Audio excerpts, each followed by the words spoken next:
Morning, Lynn. Welcome back to Nicaragua. Glad to see you here. Before we start, why don't you introduce yourself and tell us a little bit why Nicaragua? Hi, I'm Lynn.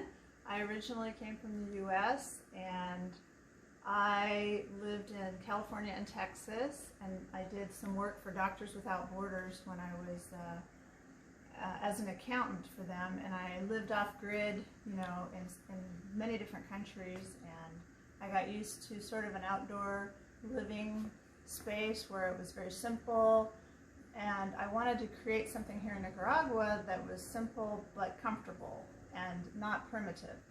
And I chose Nicaragua because it was pretty close to the U.S., like I could get there for 3 hours from Houston, and it was the same time zone. I didn't have to travel halfway across the world.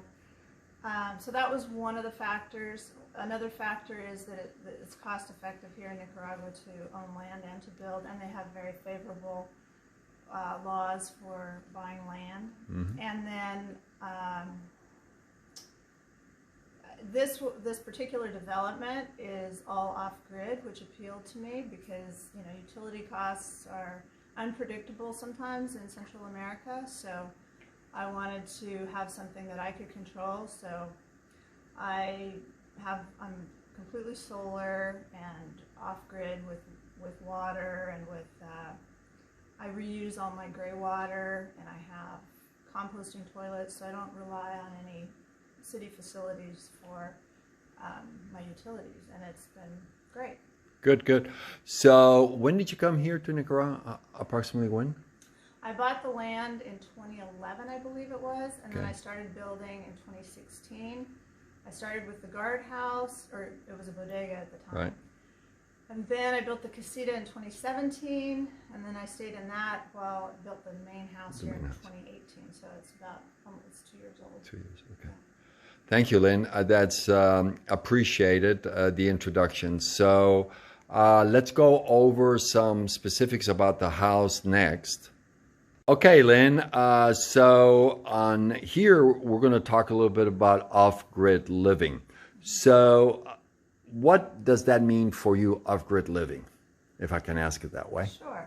Yeah, so for me, off-grid meant not being connected to the utilities of the city and being able to just use the land and reuse the land the way it was meant to be, use the solar, the gray water waters the gardens, and that kind of thing.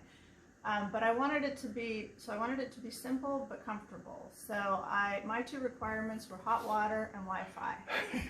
And the hot water is solar heated, and the Wi-Fi is excellent, and it comes from a tower over at Yankee Beach, which you can see out there in the distance. You can probably even see the tower at the domes. And so those were my two priorities, and I wanted to... So that was your two priorities. Sorry, go ahead. Yeah, that's fine.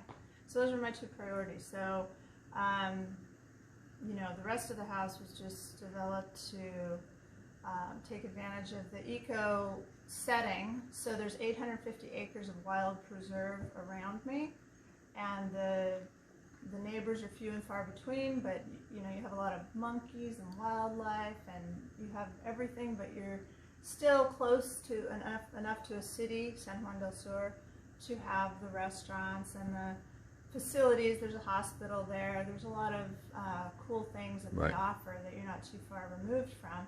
But there's an awesome community here, and it's just perfect. It's heaven.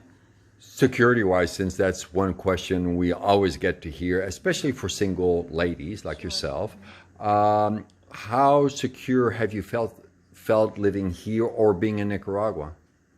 Well, I personally have never had any problems, and I've always felt very safe. I do have a security guard on staff here, and they're here most of the time. But I've never had any issues whatsoever. Okay. Good, good. So let's go over your property. So you're completely solar. You had it installed, 3 years ago based on what you've been talking about?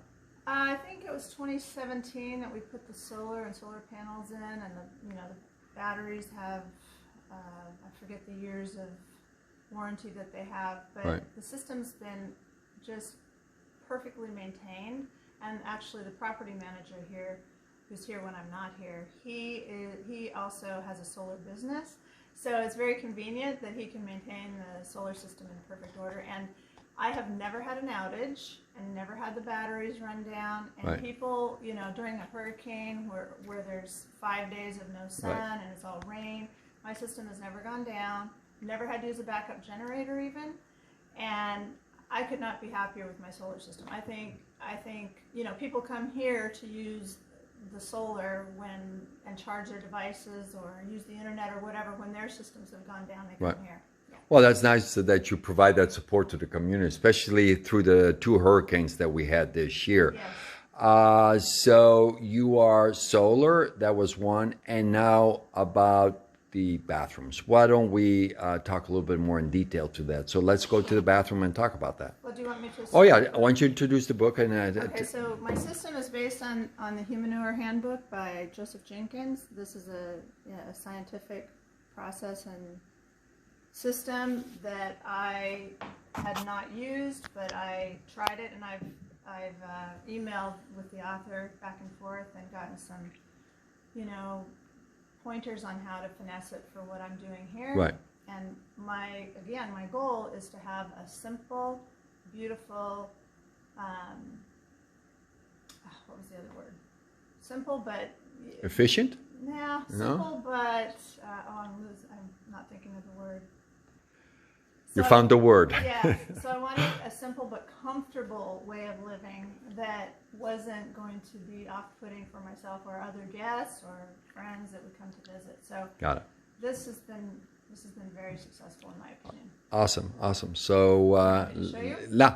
go ahead. Let's go to the restroom. Okay.